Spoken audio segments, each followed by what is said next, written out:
नाम है वीर है, मैं डुबनपुर चो आया। चार मेरे बच्चे तो चार ही काम नहीं करते, बीवी मेरी काम करती। मेरे बच्चे छोटे हैं जी, तो बीवी मेरी कोठियां च काम करती। आप सर जी मैं अड्डे तो बैठा रहना, मजदूरी लभदी है तो कर लेना, नहीं तो बैठा रहना। पिछले एक महीना जी बड़ा बड़ा बुखार तेज सी मैनू, काम मेरा कोई भी नहीं होया मेरे को, तो मैं कर ही नहीं हाँ।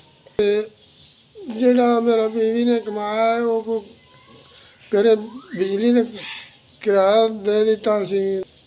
मेरी बीवी ने ਜਿਹੜਾ कुछ कमाया सी बिजली का बिल दिता तो घर का राशन पानी लिया, तो मेरे को किराया नहीं दिता गया। मेरी दवाइयाँ आ गई तो मेरे मकान का किराया रह गया। मालक मकान ने सानू इन्ना तंग किया, मैं किराया देना।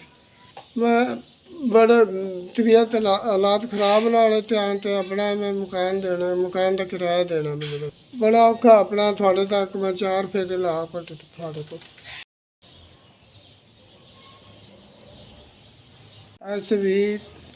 थोड़ा शुक्रिया। 5000 की मेरी तुसी मदद की है, मैं अपने मकान का किराया दे दिया। मालक सानू बड़ा जलील किया सी। अल्लाह ताला थोड़ा भला हो। ਅਸੀਂ ਗਰੀਬ ਬੰਦੇ ਆ, ਸਾਡੇ ਕੋਲ ਆਂਡੀ ਨਹੀਂ ਪੂਰੀ ਹੁੰਦੀ ਵੀ ਅਸੀਂ ਕਿਰਾਇਆ ਕਿੱਥੋਂ ਦੇ।